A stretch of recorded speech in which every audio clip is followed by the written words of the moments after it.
এই বাংলাদেশের পার্লামেন্টের ভিতরে কুত্তা রাখে যতই ওয়াজ হোক, যতই কিছু, কোনোদিন শান্তি আসেনি, সত্যি আসবে না। তার প্রমাণ কোরআন হাদিস থন। নগদে টাকা দেখেন আমেরিকার দিকে। 2 দিন আগে আমেরিকার নির্বাচন হলো।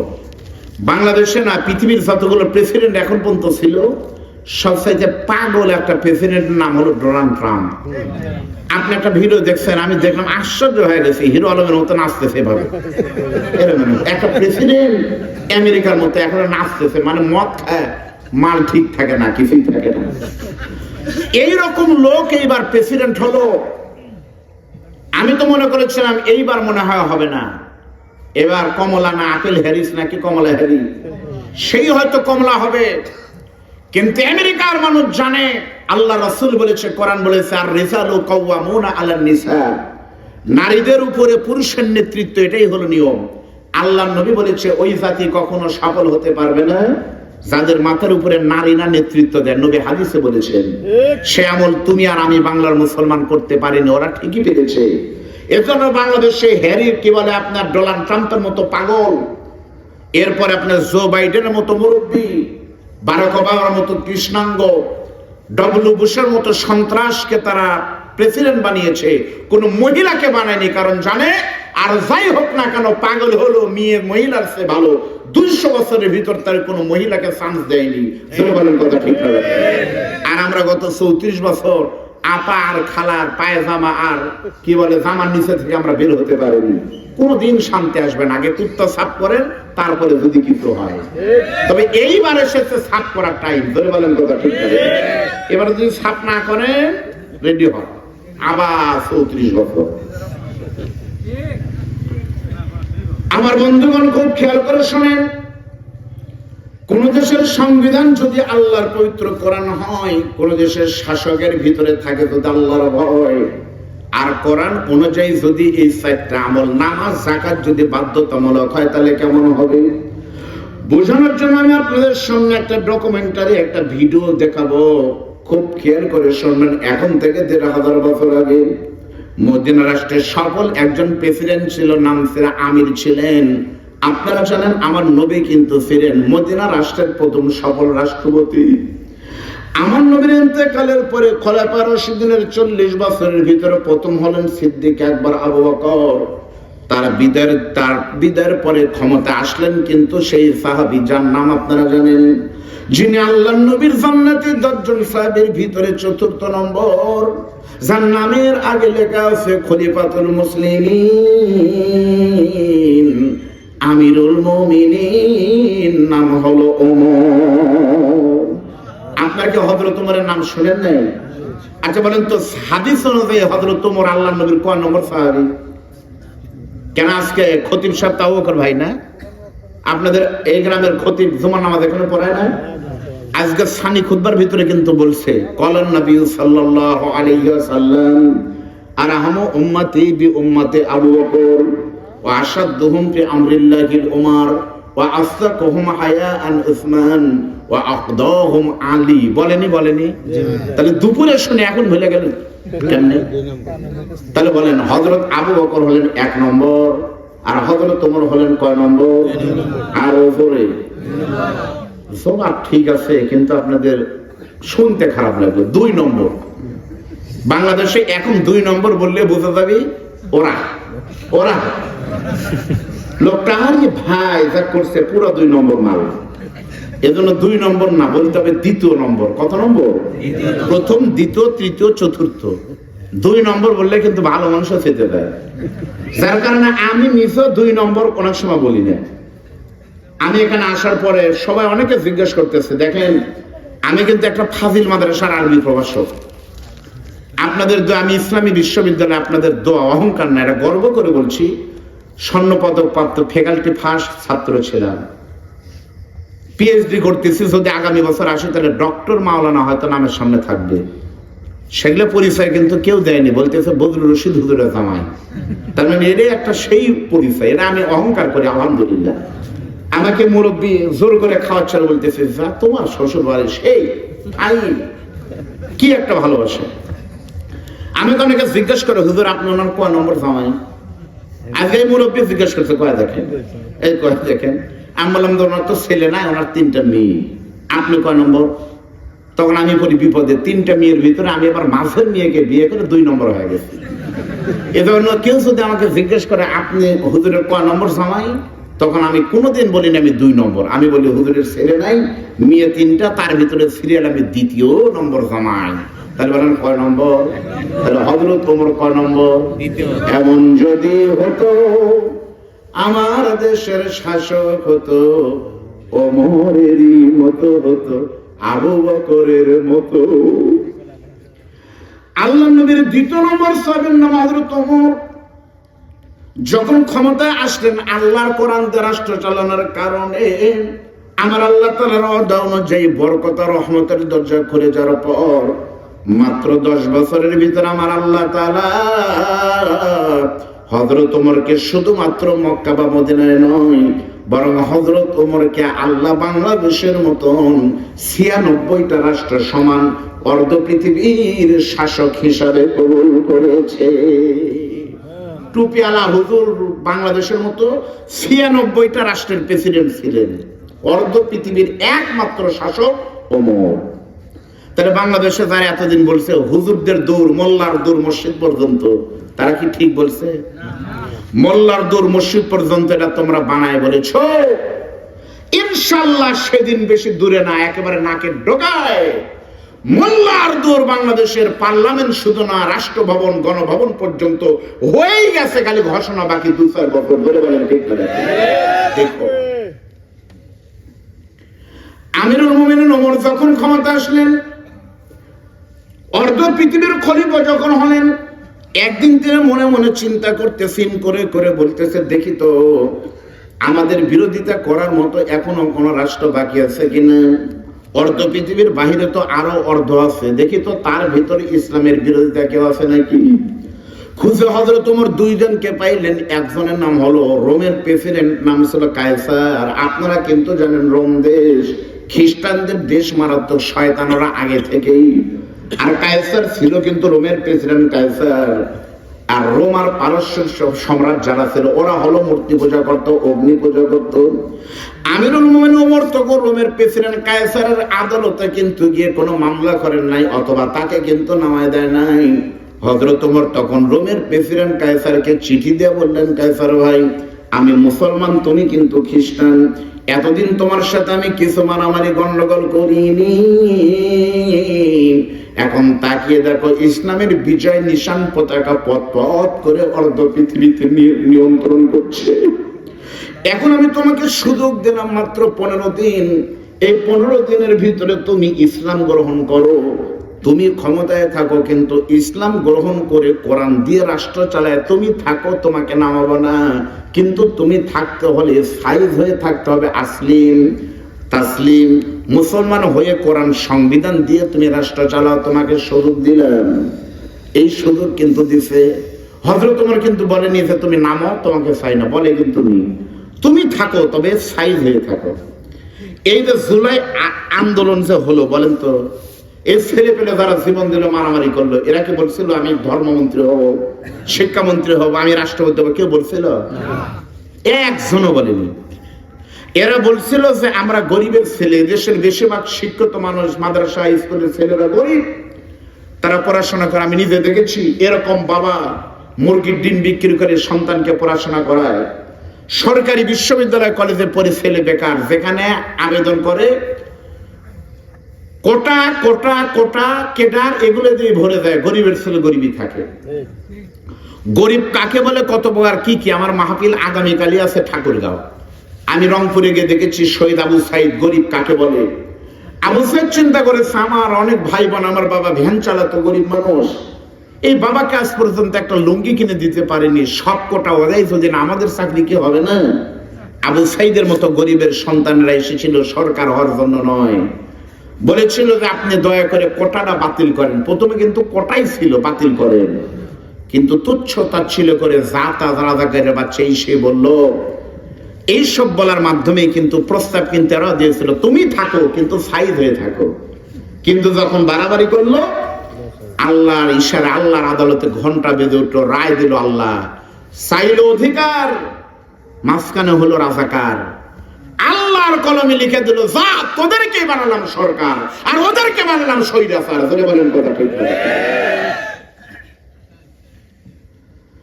আমিরুল মুমিনিন ওমর তখন বললেন, তুমি ক্ষমতায় থাকো, তবে তোমাকে ইসলাম মানে চলতে হবে। রোমের প্রেসিডেন্ট কায়সার তখন তুচ্ছ তাচ্ছিল্য করে চিঠির জবাব দিয়ে বলতেছে, ওমর রে, তুমি শুধু ভোগও দেখেছো কিন্তু ফাঁদ দেখোনি। এই পৃথিবীর অন্যতম পরাশক্তি হলাম আমরা।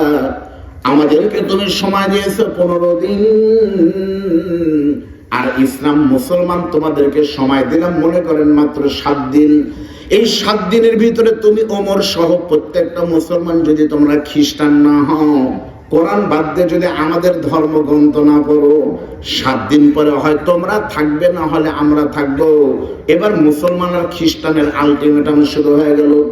হযরত ওমর তখন ওই চিঠিখানা নিয়ে নবীর প্রত্যেকটা সাহাবীকে বলতেছে, আপনারা সিদ্ধান্ত দিবেন, মেজরিটি মাস্ট বি গ্রান্টেড, আল আকসারু হুকমুল কুল।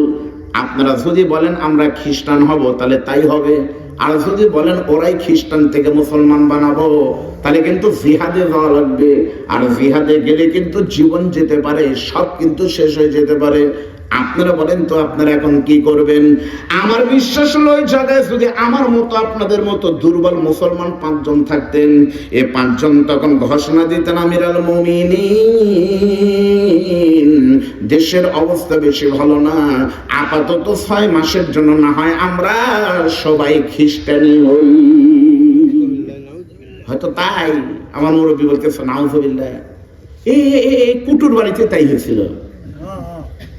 সেই সময় রাজাপুরের চেয়ারম্যান, আমি তাকে ধন্যবাদ জানাই, রাজু চেয়ারম্যান, তাই না? রাজু ভাইয়ের জন্যই কিন্তু মাহফিলটা হয়েছিল। আল্লাহ তাকে নিয়ে খাইতে বরকত দান করুন। কোন দল করে জানি না, কিন্তু লোক ভালো। আচ্ছা, জেলখানা তো থাকতে পারে, সত্যি আমি জানি না, কিন্তু উনি কিন্তু সর্বোচ্চ চেষ্টা করেছিল মাহফিলটা হওয়ার জন্য। এইটুকু সত্যকে সত্য বলে লাগবে।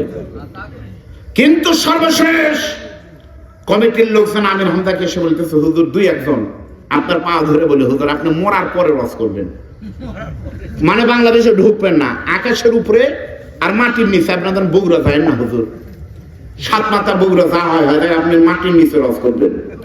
এই শর্ত দিয়েছিল। কেন বলে, হুজুর বুঝেন না, আপনি যদি গ্রেপ্তার হন কেবল বের হলেন, জীবন বাঁচান ফরজ। এক বুড়া বলতেছে জীবন বাঁচান ফরজ। আচ্ছা বলেন তো, জীবন বাঁচান ফরজ এটা কি ঠিক? তার আগে বলেন তো, পানির অপর নাম কি? Another name of water is life, light and life. আমরা জানি জীবন। কিয়ামতে যদি আল্লাহ বলে পানির অপর নাম কি, আমরা বলবো জীবন। আর করতল নদীর যারা ডুবে মরছে, টাইটানিক জাহাজে যারা যাত্রী মারা গেল, ওরা যদি আপনার পাশে থাকে, আল্লাহ তখন বলবে পানির অপর নাম কি, আপনি বলবেন জীবন। ওই ঘটে মারা থামতে পারে, আমি মরে দেখছি, পানির অপর নাম হলো। এই জন্য কোন মুসলমান যদি বলে জীবন বাঁচান ফরজ, সে মুসলমান কিন্তু ঈমান নাই, তার ধর্ম নাই। বরং একজন মুসলমানের দায়িত্ব হলো ঈমান বাঁচানো, আর আমার আল্লাহর দায়িত্ব জীবন বাঁচানো। হযরত ওমরকে প্রত্যেকটা সাহাবী বলে, আমিরুল মুমিনিন, এমন কি কথা বলেন, কষ্ট পেলাম হুজুর। এই কালেমার জন্য নবী উহুদে দাঁত ভাঙছে, এই কোরআনের জন্য নবী তায়েফের ময়দানে যেভাবে মারছে, মারতে মারতে আল্লাহর নবীর শরীর এত দুর্বল হয়ে গেল, এক পর্যায়ে নবীর জুতার পার নবীর তালু এভাবে করে আটকে গেল, নবী হাঁটতে পারে না। এখনো তায়েফে গিয়েছি, 2 বার গিয়েছি। হাদিস শব্দের বলে দেখেন, এখনো তায়েফে যেখানে নবীকে মেরেছিল ওই বাগানের নাম হলো আত্তাস নামে একটা মসজিদ আছে, মসজিদে আত্তাস, যেখানে নবী রক্ত মাখা শরীর নিয়ে বসেছিল, সেখানে কিন্তু একটা ছোট্ট মসজিদ আছে। ওই মসজিদে গিয়ে 2 রাকাত নামাজ পড়ে যখন দরুদ পড়েছি, চোখ বন্ধ করলে এখনো মনে হয় চতুর্দিকে ঢেল দিয়ে বৃষ্টির মতো পাথর মেরে নবীকে ওরা রক্তাক্ত করতেছে। প্রত্যেকটা সাহাবী বড়, হুজুর বলেন কি, আমরা জীবন যেতে পারে, আমরা জীবন দিব, তবু জালেমের সামনে মাথা নত করবো না। হযরত ওমর তখন ইশারা করে বলেন, তাহলে চলো, তাআল ইলাইয়া, তোমরা আমার দিকে আসো। আল্লাহর উপর ভরসা করে যখন জিহাদে ঝাঁপিয়ে পড়েছে, আমার আল্লাহর ওয়াদা হলো ওয়ালা তাহিনু ওয়ালা তাহজানু, কোনো ভয় নাই, কোনো টেনশন নাই। ওদের অস্ত্র আছে, সেনাবাহিনী আছে, র্যাব আছে, সন্ত্রাস আছে, অমক আছে, তমক আছে, সব আছে। তোমার কোনো কিছু নেই, তুমি মনে রাখো তোমার সামনে আল্লাহ আছে। তুমি শুধু বের হয় ময়দানে ঝাঁপায় পড়ো, আমি আল্লাহ নিজে তোমাদের সাহায্য করব। সত্যি তা না হলে নমরুদের আগুন থেকে আমাদের বাবাকে কে বাঁচিয়েছিল বলেন তো? সে আল্লাহ কি এখন আছে না গেছে? এখন আছে। 4 তারিখে তার প্রমাণ আমরা দেখেছি। সমস্ত আলেম ওলামার সাথে বগুড়াতে আমরাও ছিলাম, বগুড়া আজিজুল হক কলেজ রোডে। সেদিন মনে হচ্ছিল কি কারবালার ময়দান। এক ফোঁটা পানির জন্য আমাদের ভাইরা ছটফট করছিল। আমি, মাওলানা গোলাম আজম, গোলাম অনেকে সবাই ছিলাম। আমি নিজে গিয়ে, আমার একটা দোকান আছে, 1 বোতল পানি এনে দেখেছি। ভাইরা যখন পানির জন্য হাহাকার করছিলেন, সেই জন্য কি মনে হয়েছিল যে 1 ফোঁটা পানি নাই, লাঠি নাই, পিস্তল বন্দুক তো দূরের কথা, ডাল ভেঙে মারামারি আর ইট পাটকেলে দৌড়াচ্ছে, আর ওইদিকে দ্রিম দ্রিম করে মারতেছে। তাহলে এদের সামনে এরা কি সম্ভব? কিন্তু আল্লাহ বললো তোরা খালি বাড়া, 4 তারিখ আর রাত পর্যন্ত তোরা থাক, 5 তারিখ সকাল থেকে দায়িত্ব আমি নিলাম। ঠিক না? তার বাস্তব প্রমাণ সংকেত কি হয়? আপনারা এত লোক বসে আছেন, সব মাস্তান। এটি যদি খালি আমি ওয়াসল বক্তা আব্দুল বারী রশিদ না আসতাম, তা আপনারা এত থেকে লাভ হয়েছিল? জায়গা জায়গায় অল্প দিয়ে কিন্তু কাম হয়। ঠিক না? ঠিক বলে। তা আরো বুঝতে হলে আপনারা বলেন তো, আপনাদের মুখে দাঁত কয়টা? যার মুখে সে কয়টা আছে ওই কয়টা পান। দাঁত কয়টা? 32 আছে। বাবাদের 2টা কমছে। তার মানে 30, কারো 28, কারো 16। পাবনার এক মাহফিল, এক মুরব্বী বুড়ো হয়ে গেছে, কিন্তু দেখি মুখে দাঁত। কিরে আর দাঁত পড়েনি? আমার সন্দেহ হলো কিরে বুড়ার দাঁত পড়েনি, ঘটনা কিরে? পরে যখন আমি তাকবীর দিচ্ছি, ওয়াজ জোশ বাইরে গেছে, বুড়ো লড়াই আর পড়ে গেছে, ঝল্লত করে দাঁত পড়ে। পরে দেখি পুরো ফাঁকা, একবার মাটি ডালি বিমান মর কিছুই নাই। তাহলে দাঁত কারো 32, 30, 18, 16, 12, 6 নাই। ঠিক না? জিব্বা কয়টা? বালগান জিব্বা কয়টা বলেন তো? জিব্বা বেশি না দাঁত বেশি? এই জিব্বাই একটা নরম। বলেন তো দাঁতের উপকার করে না ক্ষতি করে? কি উপকার করে? আপনি হোটেলে বা বিয়ের বাড়িতে দাওয়াত খেলেন, খালি পটাপট মারছেন গরুর গোস্ত, ব্রাশ না করে ঘুমায় গেলেন। সকালবেলা এই দাঁত যদি গোস্ত সাফ না হয়, এগুলো জার্ম হবে, জীবাণু হবে, দাঁতকে নষ্ট করে দিবে। পচন ক্রিয়া এমন ভাবে কাজ করবে, মারা যাবেন, দাঁত পড়ে যাবে। জিহ্বা এগুলো দেখে সারা রাত নির্ঘুম রাত কাটিয়ে প্রত্যেকটি অলিতে গলিতে 32টা সিপে চাপা দাঁতের ফাঁক থেকে সবগুলো ময়লা আবর্জনা সাফসুফ করে সব পরিষ্কার করে দিয়ে জিহ্বা তাহাজ্জুদের সময় নামাজ পড়ে ঘুমালো। সকালবেলা লোকটা এখান থেকে উঠে গেল বগুড়া যাবে, মাটির ডালি গিয়ে মাহাতের হোটেলে নাস্তা করতেছে। পরোটা খেতে খেতে হঠাৎ করে বলতেছি, কি হলো ভাই? টিস্যু দিয়ে দেখে জিহ্বা দেখালি ধর ধর করে রক্ত পড়তেছে। এত সুরক্ষিত আইসিইউ ইন্টেনসিভ কেয়ার ইউনিট, মুখের ভিতরে সুরক্ষিত জায়গায় জিহ্বাকে আঘাত করে রক্তাক্ত করে কে দিল বলেন তো? কে মারলো? দাঁত মারেনি, বলেন বেঈমান মেরেছে। কারা মেরেছে? নাফরমান, যাদের উপকার রাতে বলেছে তারাই সকালে কামড় দিল। জিহ্বাকে বলতেছে, আল্লাহ আমি কি করব, সারা রাত কি করলাম দেখেছো? এরাই আমাকে সকালে মারতেছে, আমি কি আরেকটা ওদেরকে ধাক্কা মারবো? আল্লাহ বলতেছে তুমি নরম, ওদের সাথে মারামারি করলে তুমি আরো রক্তাক্ত হবা। ওরা তো শক্ত আর তুমি নরম, তোমার তো ওই মারামারি তোরা বানায়নি, ওরা জালেম, এজন্য ওরা মারামারি করবে, তুমি কিন্তু আবার মারি খাবা। তাহলে কি করবো? আল্লাহ বলতেছে তুমি ওই ভিতরে থেকে, ওরা যদি মনে করে তোমাকে বের হতে দিবে না, আয়না ঘরের ভিতরে রেখে দিবে, তাই কিন্তু পারবে। এখন দাঁত যদি ভিতর থেকে বলে যা মুখ খুলবো না, সেটা কি বাড়াতে পারবে? আল্লাহ বলতেছে তুমি ওদের ভিতরে আসো, ওদের বিরুদ্ধে মারামারি করা যাবে না, সব ওদের, তুমি মাঝখানে। তুমি মারামারি না করে আমার কাছে কি দাও? বিচার দাও। বিচার আল্লাহ করে না? জিহ্বা আল্লাহর কাছে এমন ভাবে বিচার দিল, জিহ্বা দীর্ঘশ্বাস ফেলে আল্লাহর কাছে বলল, আল্লাহ তুমি জালেমের বিচার করিও। আল্লাহ এমন বিচার করেছে বন্ধু, 50 বছর বয়স হতে না হতে 32টা শক্তিশালী জালেম একটাও নাই। তাকিয়ে দেখেন এক হুজুর নামক জিহ্বাকে আল্লাহ এখনো ঠিক রেখেছে। 32 জন হাইরা আতি নেতা, পাতি নেতা, খেসের, বান্দরের বাচ্চা, কুত্তর বাচ্চা, একের অত্যাচারে মাহফিলে কথা বলা যায়নি। বলেন কথা ঠিক করে? কিছু হলে বলতো হুজুর রাজনীতি রস করবেন। আপনি কে ভাই চেনেন? আমি হলাম 19 নম্বর ওয়ার্ডের অমুক গ্রামের অমুক দলের অমুক নেতার আপন খালাতো বোনের ছোট ভাইয়ের বন্ধুর ছোট ভাই, এরা পার্টি নেতা না, এরা কুত্তর বাচ্চা। ধরে বলেন কথা ঠিক লাগে? একটাও কিন্তু এখন নাই। ওই রকম কিন্তু হযরত ওমর তখন বললেন তোমরা কি করবা? প্রত্যেকটা সাহাবী যখন যুদ্ধে জিহাদে বের হয়ে গেছে, আল্লাহর আদামত আমার আল্লাহ যখন রোমের প্রেসিডেন্ট কায়সারকে এমন ভাবে শেষ করে দিয়েছে, তার মৃত্যু হয়ে গেল খুন করার পর, রোমের মতো একটা পরাশক্তিকে আল্লাহ তারা অল্প কয়েকদিনের ভিতরে মুসলমানদের উপহার হিসাবে দিয়েছে। দেশটা যখন স্বাধীন হয়ে গেল, হযরত ওমর তখন বলতেছে লা ইন শাকারতুম লা আযীদান্নাকুম, তোমরা সবাই শুকর করে 2 রাকাত নামাজ পড়ো, বিজয় উল্লাস করতে হবে। কিন্তু কখন? সূরা নসরে আল্লাহ বলতেছে যখন বিজয় আসবে, ওয়ারাআইতান নাস ইয়াদখুলুনা ফি দীনিল্লাহি আফওয়াজা, যখন দলে দলে মানুষ ইসলামে প্রবেশ করবে, ফাসাব্বিহ, তখন আল্লাহর তাসবিহ করতে হবে, বিহামদি, আল্লাহর প্রশংসা করতে হবে, ওয়াস্তাগফির, আল্লাহর কাছে তওবা ক্ষমা প্রার্থনা করতে হবে। এটা হলো বিজয় দিবস পালনের আয়াত। অথচ আমরা বাংলাদেশে দেখেছি 1 সাগর রক্তের বিনিময়ে যারা স্বাধীনতা এনেছিল, 16ই ডিসেম্বরে তাদের রুহের মাগফিরাত কামনা করে মাহফিল করা বাদ দিয়ে মমতাজকে এনে তারা তাদের রুহের কষ্ট দিয়েছিল। ইনশাআল্লাহ বাংলাদেশের স্বাধীনতা পরিবর্তন হয়েছে।